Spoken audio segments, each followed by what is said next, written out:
Henri Guénaud, à l'occasion donc de ce 80e anniversaire du débarquement, en coulisses, il y aura des discussions évidemment sur la question ukrainienne. Et il se murmure qu'Emmanuel Macron pourrait annoncer l'arrivée, le déploiement de certains soldats français parmi des instructeurs, des formateurs auprès de l'armée ukrainienne. Quelles pourraient être les conséquences d'une telle annonce? Henri Guénaud. Alors, vous savez, vous vous souvenez comment a commencé la guerre du Vietnam pour les Américains? Ils ont commencé par envoyer des instructeurs. Au bout de 4 ans, ils étaient 1,5 million. Et ils ont fait la guerre. Voilà. Et on a tué beaucoup d'Américains. Beaucoup de Vietnamiens aussi. Hein. Mais, bon, donc, c'est toujours la même histoire. C'est une escalade pour vous? Depuis le début de cette guerre, voilà, c'est l'engrenage et l'escalade. On joue avec le feu, avec cet argument que je trouve absolument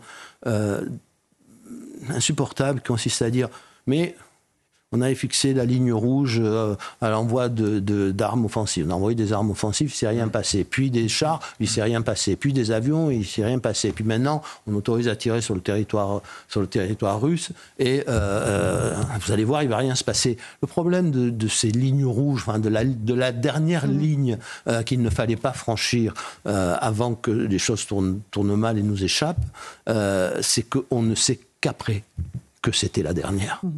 Voilà. Donc, je trouve ça extraordinairement dangereux et je trouve que à ce stade, ça mériterait au moins un grand débat national, pardonnez-moi.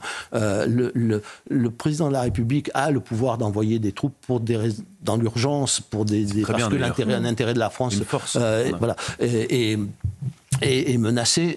Sinon, il me semble, et là, il n'y a pas d'urgence, hein, on n'envoie pas un commando pour libérer des otages à Kolwezi.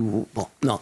Là, il me semble quand même que la nation a son mot à dire. Voilà, sur quelque chose qui peut nous entraîner très très loin, qui nous entraîne déjà de plus en plus loin. Henri Guénaud, est-ce que vous soutenez quelqu'un pour ces élections européennes ou pas? Non. D'ailleurs, moi, je ne me suis prononcé pour personne. J'assiste.